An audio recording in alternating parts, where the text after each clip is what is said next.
वो अपने घर लेके चले जाते हैं, उनको नहलाते धुलाते। अरे आप कितने गंदे में थे, भगवान को सुबह इत्र आदि लगा के पूजा के जगह पे रखते हैं और उनका श्रृंगार करते हैं, उनका भजन करते हैं अपने घर में पंडित।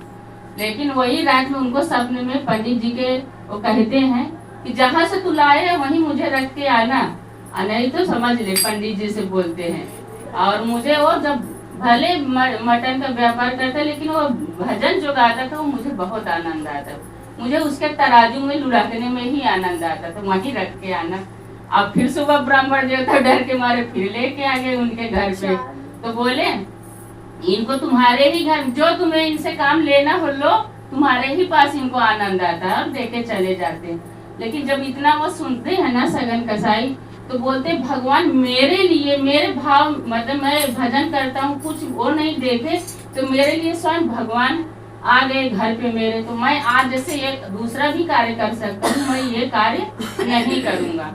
और मैं जगन्नाथपुरी, ये जो पत्थर मेरे पास है मूर्ति के रूप में, मैं इनको जगन्नाथपुरी में स्थापित करूँगा, ऐसा विचार करके वो चल देता है। रास्ते में अगर भक्ति आप करने जाओगे ना तो बहुत कठिनाई आती है। कोई भी अच्छा कार्य करोगे तो 10 लोग तो रोकेंगे, बुरा में तो कोई जानता ही नहीं है। तो वो जब रास्ते में चल देते हैं उनको लेके, तो दिन भर चलते, रात भर चलते। तो जाति के बहुत नीचे थे, कसाई थे, तो लोग जिस रास्ते से चलते थे उसमें से उनको चलने को भी नहीं हो रहा, भाई दूर रास्ते से वो चलते थे। एक दिन शाम के जब जगन्नाथपुरी पहुँच के ही थोड़ी दूर में ये था कि मंदिर है, तो वहीं पर पहुँच के उनके एक कुटिया रहती है, वहाँ पे बैठते हैं, प्यास लगती तो पानी मांगते हैं। लेकिन उस घर की औरत ना, उनकी वो सुंदर बहुत थी सगन कसाई, हाँ देखने में भले जाति कुछ रही हो लेकिन बहुत सुंदर थी। तो जब वो औरत देखती तो उसके मन में विचार गलत आता, वो घर की औरत जिससे पानी मांगते,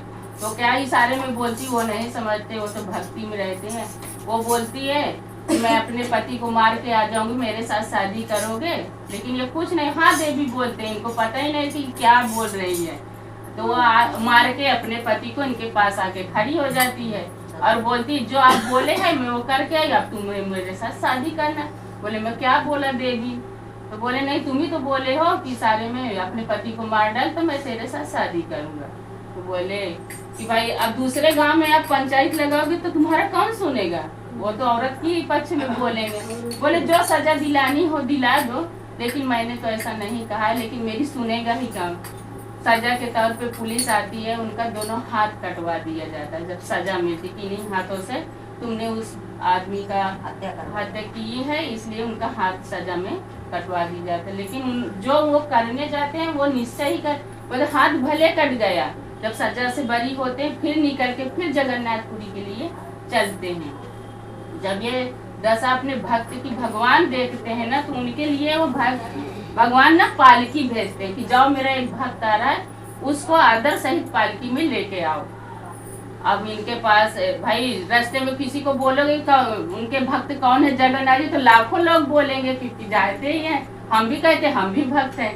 तो ना बोले भक्त कौन है जगन्नाथ जी का, बहुत आदमी बोले हम है।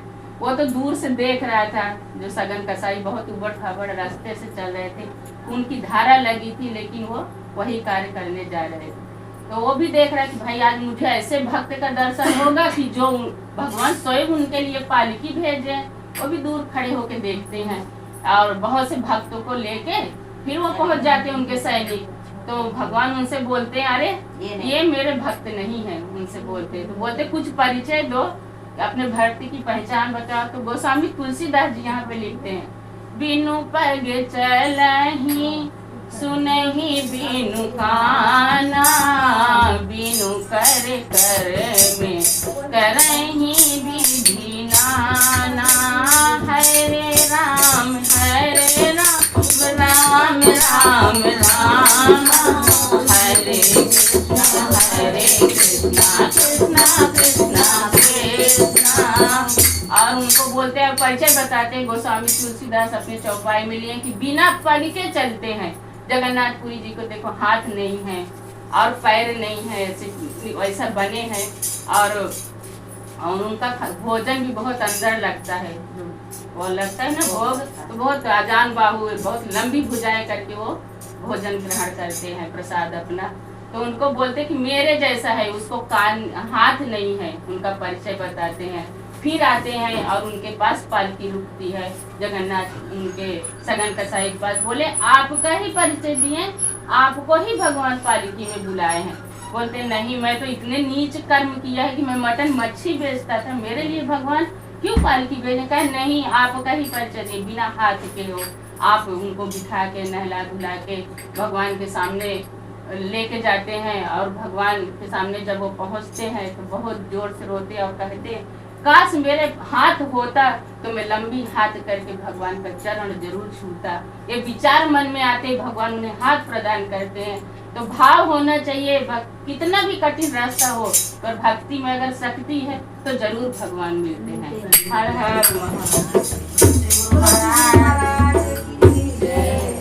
मैं तो शिव ही शिव को ध्यान, मैं तो शिव ही शिव को ध्यान।